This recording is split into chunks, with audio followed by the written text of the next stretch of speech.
Kalau kita lihat presentasi tadi kan ada mulai dari hulu sampai ke pemanenan ya. Jadi dari hulu kita lihat juga ada pembahasan tentang genetik.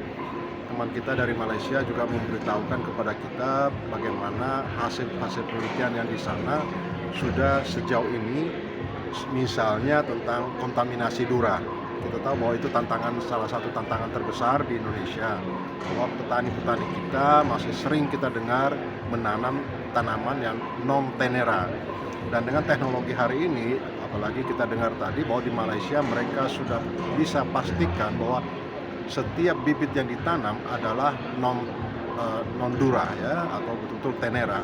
Nah, ini yang betul-betul yang perlu kita contek bahwa atau kita lakukan juga di Indonesia, karena akibat dari penanaman yang non tenera ini, maka produktivitas kita cenderung akan rendah. Nah, teknologi ini sudah tersedia di Indonesia, juga sudah ada yang melakukannya. Hanya saja tentu perlu sinergik dan konsorsium dari semua stakeholder kita, bagaimana ini bisa direalisasikan khususnya untuk petani, karena teknologi ini tentu tidak dapat dilakukan pada level petani.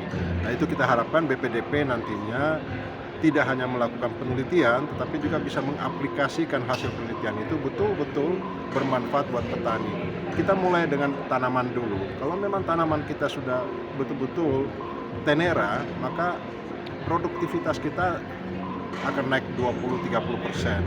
Kemudian tadi ada tentang Ganoderma, ya, itu musuh kita bersama.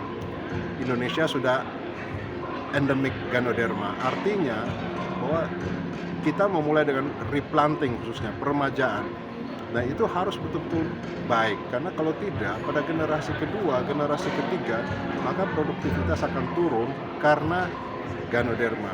Tadi ada presentasi tentang bagaimana biofungisida, bagaimana juga tanaman yang lebih tahan Ganoderma, dan seterusnya. Saya kira kita perlu kerjasama yang lebih baik, di mana khususnya kepada level petani.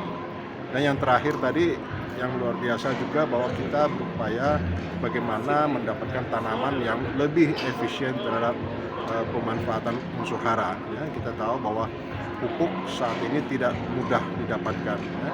Kemudian memang sebagian besar kita impor, tetapi ada satu bagian yang kita bisa lakukan, ya, yang kita katakan faktor genetik by environment, G by E, bahwa bukan hanya masalah lingkungan, masalah lapangan, yaitu bagaimana dosis pupuk,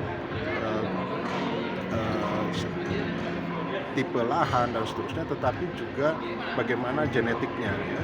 Dan kita tahu bahwa memang ada tanaman yang lebih efisien, ya, dengan menggunakan pupuk yang sama bisa menghasilkan lebih banyak. Nah, itu yang harus kita tanam ke depan, karena menghadapi begitu banyak tantangan, cuma dua kita bisa survive, ya. Satu, meningkatkan produktivitas, kedua adalah menurunkan biaya. Kalau dua ini kita bisa jalan bersama-sama, saya percaya Indonesia akan menuju Indonesia emas dengan sawit sebagai tumpuannya.